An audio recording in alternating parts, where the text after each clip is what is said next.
Hola. Decidir es de alguna manera resolver problemas haciendo cosas. Pero en política además hay que comunicarlo para que los implicados en ese problema comprendan por qué tomamos las decisiones que tomamos y las apoyen. Con lo cual, en política hacer y comunicar van de la mano. Pero antes de hacer y comunicar hay un paso previo, que es conocer.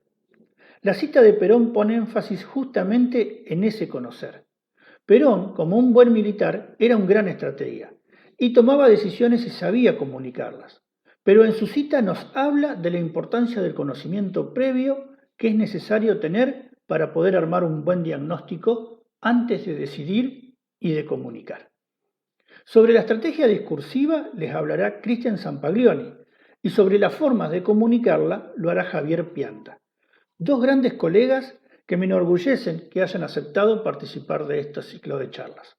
Yo por mi parte les contaré sobre cómo acceder al conocimiento previo que es necesario para armar un buen diagnóstico.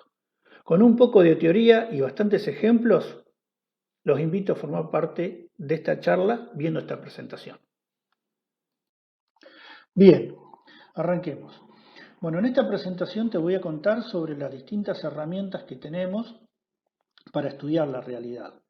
Y vamos a hacer un repaso por los diferentes acontecimientos que fuimos viviendo en estos últimos 2 meses. Como nos enseñaba Perón en su frase, el secreto para tomar buenas decisiones es tener buenos diagnósticos. Y para tener buenos diagnósticos tenemos que estudiar lo que pasa en la realidad. Para eso lo hacemos combinando diferentes herramientas que tenemos a disposición, como los análisis de contexto y los estudios de caso, los estudios de opinión pública como las encuestas y los focus groups, las estadísticas en tiempo real, los modelos de georreferenciación cartográfica, los análisis matemáticos que nos permiten confeccionar modelos predictivos y el Big Data que está de moda hoy.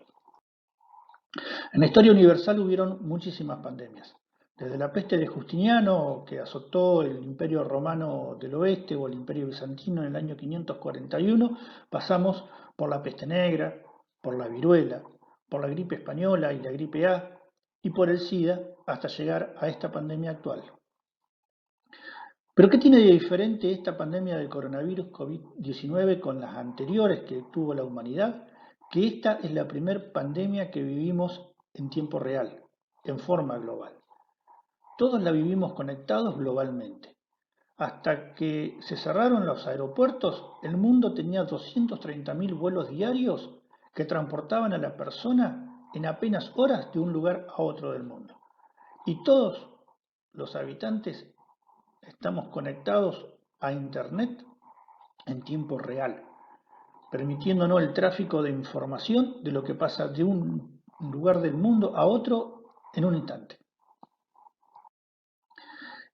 Esto de vivir en la era digital nos trajo grandes desventajas en esta pandemia. Primero porque facilitó la infoxicación, que es la viralización de noticias falsas, de fake news, eso que nos alertaba la Organización Mundial de la Salud al principio de la pandemia. Información falsa que generaba tanto malestar en la salud de las personas como el propio coronavirus. Otra desventaja es que genera dilemas éticos. Los humanos depositamos en las máquinas, en la inteligencia artificial, muchísimos procesos que desarrollábamos en forma manual. Y las máquinas no tienen la misma visión humanista que tenemos las personas. Y si a eso le sumamos que los gobiernos empezaron a utilizar sistemas de vigilancia masiva, bueno, todo eso está generando grandes dilemas éticos en la sociedad. La tecnología también facilita la disociación de la realidad. Esto que yo les contaba de que al estar conectados a través de las redes sociales, por ejemplo, con cualquier otra persona alrededor del mundo, importamos realidades ajenas, realidades que no son las nuestras. Un ejemplo de esto es lo que está pasando en este momento en Argentina, donde la gran concentración de información que se produce en Capital Federal y en Gran Buenos Aires, en esa área que se denomina AMBA, la estamos importando en pueblos del interior del país que tenemos realidades totalmente ajenas a esa. La digitalización de la sociedad también promueve la tribalidad. La tribalidad es la separación de la sociedad y estimulada fundamentalmente por lo que se denominan los filtros burbujas. Por eso empiezan a aparecerse distintos nichos, que cada uno con realidades diferentes, con visiones diferentes de lo que pasa, y cada uno enfrentado antagónicamente con el otro. Y otra gran ventaja que tenemos es la inmediatez. Vivimos en la era de la inmediatez, en donde se acortaron los tiempos que tienen nuestros gobernantes para poder hacer análisis profundo de casos, y todo se resume en procesos de acción y reacción. Pero no todas son desventajas, también tenemos ventajas, tenemos posibilidades de aprovechar estas mismas herramientas tecnológicas que comentaba anteriormente a nuestro favor para combatir el coronavirus. ¿Y cuáles son esas herramientas? Bueno, fundamentalmente múltiples fuentes de acceso al conocimiento. La facilidad de la comunicación, esto que comentábamos recién, la posibilidad de que se puedan conectar científicos de distintos lugares del mundo y que puedan intercambiar sus investigaciones, sus análisis, sus estudios. Esto promueve a su vez la innovación, porque hace que cada uno pueda aprovechar los conocimientos de otro para seguir avanzando. Impulsa también el emprendimiento, y esto lo vimos muy claramente con estas fábricas que se fueron armando caseras que se fueron armando para armar máscaras en 3D con impresoras 3D, por ejemplo. Simplifica muchas tareas, y esto lo vimos mucho con las famosas videoconferencias que se pusieron de moda, el Congreso sesionando a distancia a través de las computadoras, o del comercio electrónico, que si bien hacía años que estaba instalándose en Argentina, en estos últimos 2 meses tomó una dimensión que no había tomado en los últimos 10 años. También mejora los procesos administrativos, y lo vemos en muchos ejemplos de procesos de gobierno electrónico, por ejemplo. Facilita el acceso a la educación. Estamos viendo aulas virtuales que están empezando a funcionar y que se están acomodando para empezar a trabajar la educación en forma dual, porque no sabemos cuánto tiempo va a durar esta pandemia y no sabemos cuándo van a volver las clases. Crea nuevas fuentes de empleo, y lo estamos viendo con el famoso teletrabajo, y permite la microsegmentación para poder estudiar los casos, ¿no? Para poder estudiarlos en profundidad, esas tribus que les comentaba al principio, y para poder llegar con mensajes acordes a cada una de ellas. Bueno, entre las cosas que nos ha dado la tecnología en esto de la inmediatez y del tráfico de información, nosotros pudimos ver el desarrollo de la pandemia desde que los primeros meses de enero a la actualidad, la pudimos ver en tiempo real a través del famoso mapa de la Universidad de Johns Hopkins, que nos fue mostrando, por ejemplo, en el mes de enero, cómo surgía la pandemia en China y cómo a partir de febrero y de marzo se iba expandiendo por el Medio Oriente hasta llegar a Europa, ¿no? Y bueno, y a partir de abril y mayo ya como copó todo el mundo, sin dejar ningún país sin tocar. Bueno, esto lo fuimos viviendo, estas estadísticas que no solamente fueron generales, sino que también fueron puntuales por cada una de las localidades dentro de cada uno de los países, nos fue dando la dimensión de lo que significa esta pandemia, ¿no? Bueno, también aprendimos sobre matemática. Esta pandemia nos enseñó mucho sobre matemática y aprendimos sobre los famosos modelos epidemiológicos. Modelos epidemiológicos que fueron confeccionados, por ejemplo, como el de SIR de Kettner y McKendrick, en función de pandemias anteriores. Estas son consecuencias del aprendizaje de las pandemias anteriores que se empezaron a aplicar en esta nueva pandemia. Estos modelos matemáticos que le dieron la posibilidad, por ejemplo, al ingeniero Tomás Puello de desarrollar la teoría del martillo y la danza, que básicamente lo que dice esa teoría es que aplicando una fuerte política de mitigación de la enfermedad en la sociedad, al principio, lo que él denomina el martillo, una fuerte política de mitigación que tiene que durar entre 3 y 7 semanas, lo calcula él según los modelos matemáticos existentes.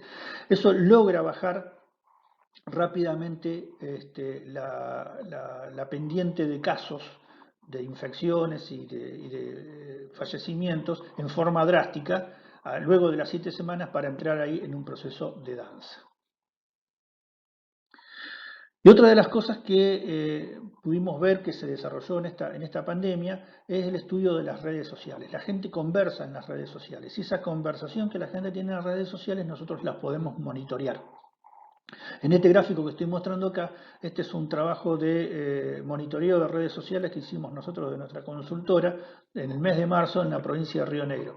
En el cuadro de arriba podrán ver cómo fue evolucionando la conversación general en las redes sociales desde el 2 de marzo hasta el 1 de abril, en donde llega el punto culmine, digamos, de máxima conversación cuando justamente se instala la cuarentena, ¿no? Y a partir de ahí empieza a bajar la intensidad de esa conversación. ¿Y qué era lo que sobresalía en esa conversación? ¿Cuáles eran los temas que sobresalían en esa conversación? Son los que vemos en las barras de abajo. Sobresalían temas que tenían que ver con las críticas al gobierno por no instaurar la cuarentena, la preocupación por el desabastecimiento de mercadería que se vivía en aquella época, el miedo al contagio que había en la sociedad, la preocupación por los adultos mayores, que son los grupos vulnerables a la infección de coronavirus, y la ansiedad que generaba por entrar en cuarentena, viendo lo que pasaba en el resto del mundo, esa importación de realidad ajena que comentaba al principio, ¿no? Viendo lo que pasaba en Italia y en España, acá nos generaba mucha ansiedad. Y eso lo podemos ver muy claramente en el gráfico de arriba.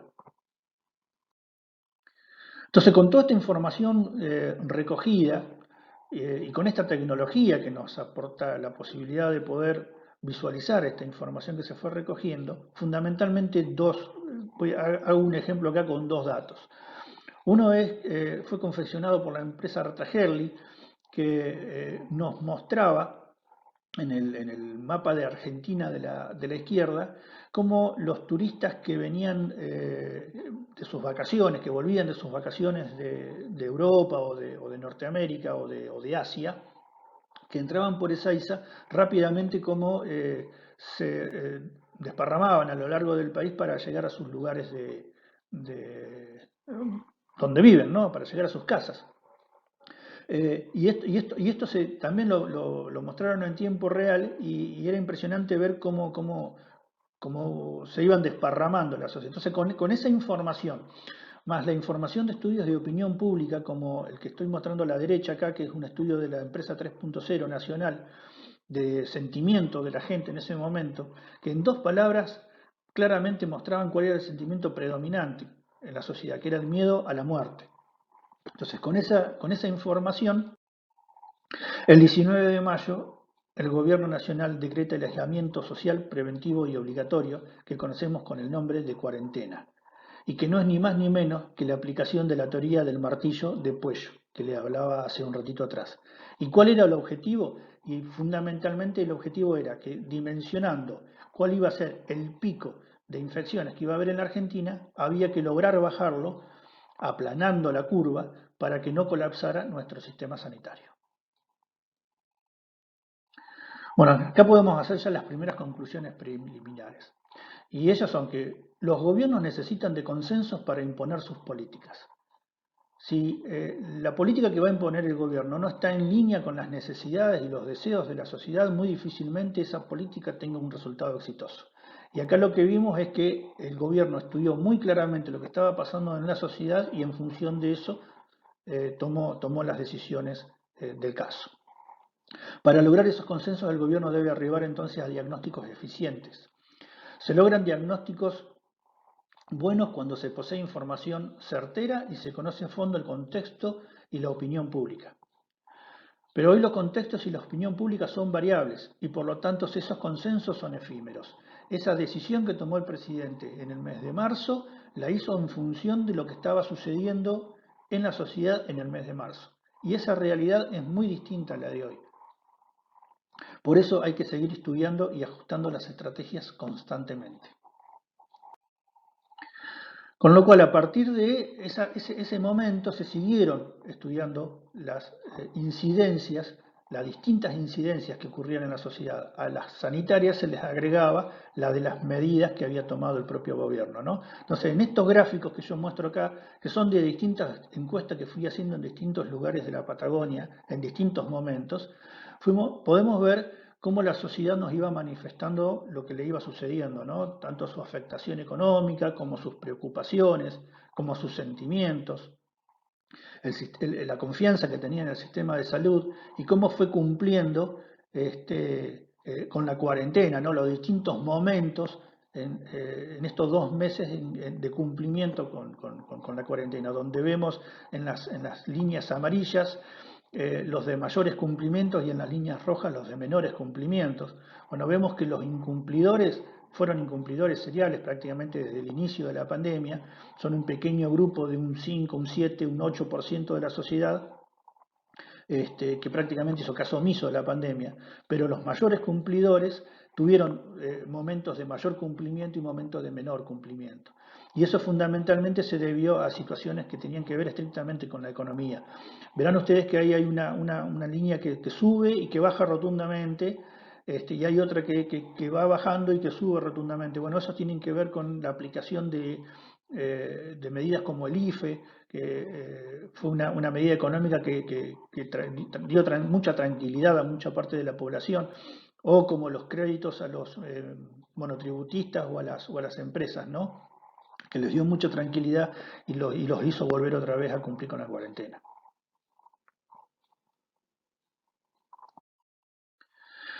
Otra de las tecnologías que se empezaron a ver en esta cuarentena fue la de los seguimientos de los teléfonos satelitales.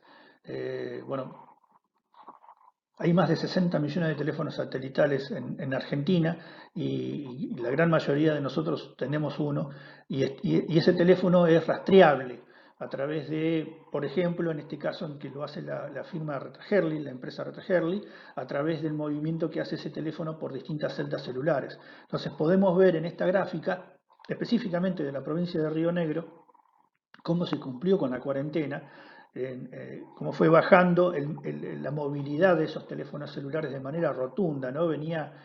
Arranca con base cero, que es el movimiento normal, y vemos cómo cuando se instaura la cuarentena, por allá por mediados de marzo, cómo cae rotundamente la movilidad, porque la gente se queda en sus casas y los teléfonos se quedan quietos. Y a partir de ahí se nota una muy fuerte quietud de los teléfonos, ¿no? Hasta estas últimas etapas que estamos viviendo ahora, donde se empieza a mover un poquitito más, se empiezan a mover esos teléfonos celulares, porque hay liberación de algunos segmentos de la cuarentena. Este gráfico nos muestra algo más o menos similar a lo anterior, nada más que esto fue confeccionado con información provista de Google, que también rastrea nuestros teléfonos celulares, pero no a través de la celda, sino a través del GPS que tiene el sistema Android. En los teléfonos. Y lo que vimos acá también son las distintas etapas de la cuarentena, ¿no? Desde que se instala en la última semana de marzo, ustedes ven un mapa ahí prácticamente rojo, donde la gente se quedó en sus casas, hubieron porcentajes de quietud muy importantes, y cómo eso fue variando a medida que se fueron dando las distintas etapas de apertura de la cuarentena, en donde la gente se sintió más liberada para salir a la calle, ¿no? A una segunda etapa en abril, a la etapa actual. Todo esto son modelos de información georreferencial que nos sirven para ir visualizando los distintos momentos que fuimos viendo, ¿no? Y todo esto, esta cuarentena fue dando determinados resultados. O sea, una cosa es medir lo que estábamos haciendo anterior y otra vez a qué resultados arribamos. Este es un trabajo elaborado por el Laboratorio de Políticas Públicas de la UBA, también georreferencial, donde vemos, georreferencial y estadístico obviamente, donde vemos en las barras de la derecha cómo fue creciendo la curva de contagios en todo el país, provincia por provincia, donde bueno, la predominancia de Capital Federal y Gran Buenos Aires es soslayable, el resto de las provincias ocupan un lugar mucho más chiquitito abajo, y cómo en el mapa eso se pudo ver, ¿no? Entonces vemos en el mapa más hacia la izquierda la población infectada por el COVID. Entonces vemos que en función de la cantidad de habitantes, las provincias de Tierra del Fuego, de Río Negro, de Chaco, son las provincias más proporcionalmente donde se sintió más fuerte esa, ¿no? Con relación a otras provincias. No así en la tasa de letalidad. La tasa de letalidad es la tasa de muertes con relación a contagios de coronavirus, en donde la letalidad mayor, la tasa de muerte mayor estuvo centrada o está centrada en las provincias de Mendoza, de Tucumán y de Catamarca. Y se fueron confeccionando distintos gráficos. Como será que tenemos el mapa de coronavirus confeccionado por la Universidad Nacional del Litoral en Santa Fe, donde muestra en rojo los departamentos de esa provincia que tienen casos, ciudades con casos de infección. En amarillo son los que tuvieron, pero ya salieron y están en un proceso de saneamiento, y los verdes que son los que no tuvieron, ¿no? Y bueno, y lo mismo el gobierno de la provincia de Buenos Aires utilizó la misma tecnología para también georreferenciar los distritos de esa provincia, los municipios de esa provincia que contaron con casos de coronavirus. En rojo son los que tuvieron casos de coronavirus, en celeste son los que no tuvieron casos de coronavirus, o tuvieron y ya no tienen más, están en una etapa de saneamiento también. Y los blancos son los que no tuvieron ningún caso de coronavirus. Por eso estos mapas son importantes para dimensionar que cuando uno toma políticas, uno toma decisiones, esas decisiones no necesariamente tienen que ser uniformes en todos lados. Se puede trabajar sectorizadamente, esto que comentábamos hoy de los famosos nichos, ¿no? Sectorizar las políticas, decir, bueno, para tal municipio tengo esta política, para tal otro municipio tengo otra política, en función de las realidades y del contexto que tienen cada uno de ellos. Porque ya está demostrado, y nos lo decía Perón en su frase, que las mejores políticas son las que se toman en función del conocimiento profundo que se tiene de ese lugar. Si se tiene un buen conocimiento, se toma una medida acorde a lo que sucede en ese lugar, esa medida va a ser eficiente porque va a ser aceptada por todos. Pero si se toman medidas que no están acordes con lo que está sucediendo en ese lugar, difícilmente esa medida sea acatada y seguramente vaya al fracaso.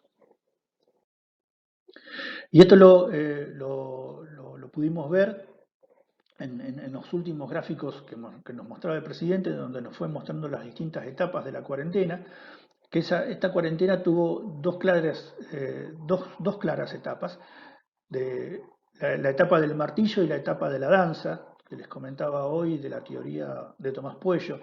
En la etapa del martillo vimos al principio un aislamiento estricto, en donde todo el país entró en cuarentena, pero a partir de ahí, eso fue mientras duró la curva ascendente, digamos, y a partir de ahí se empezó a dar distintas aperturas que tenían que ver con esta microsegmentación que estaba comentando, ¿no?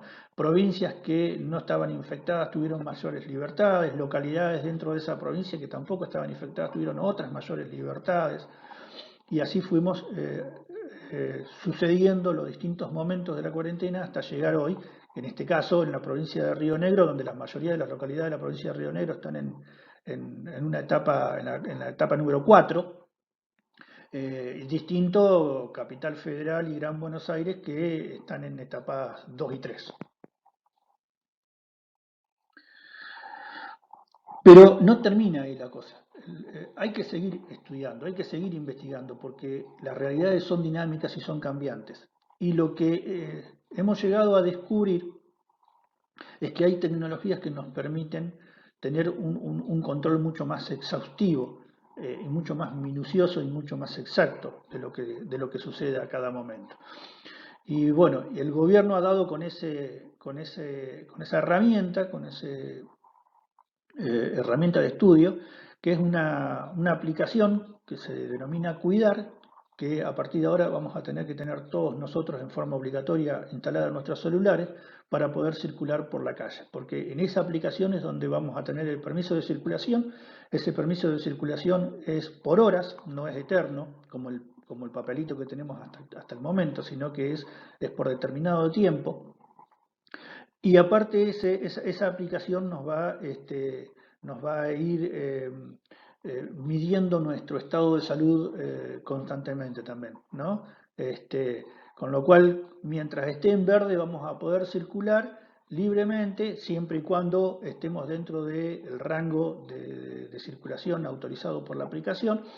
Pero si nos llegamos a infectar o llegamos a estar en caso sospechoso, ese verde va a cambiar de color y ya ahí automáticamente no nos va a dejar circular. Eso lo vamos a tener, lo que está en la parte izquierda de la pantalla lo vamos a tener nosotros en nuestro celular, pero el gobierno va a estar viendo la parte derecha de la pantalla, ¿no? El mapa, va a estar viendo las zonas rojas, amarillas y blancas, cómo nos vamos moviendo y cómo se van generando estos sectores de mayor concentración de la infección, ¿no? Y en función de eso va a poder tomar medidas específicamente para esos lugares y para esas personas.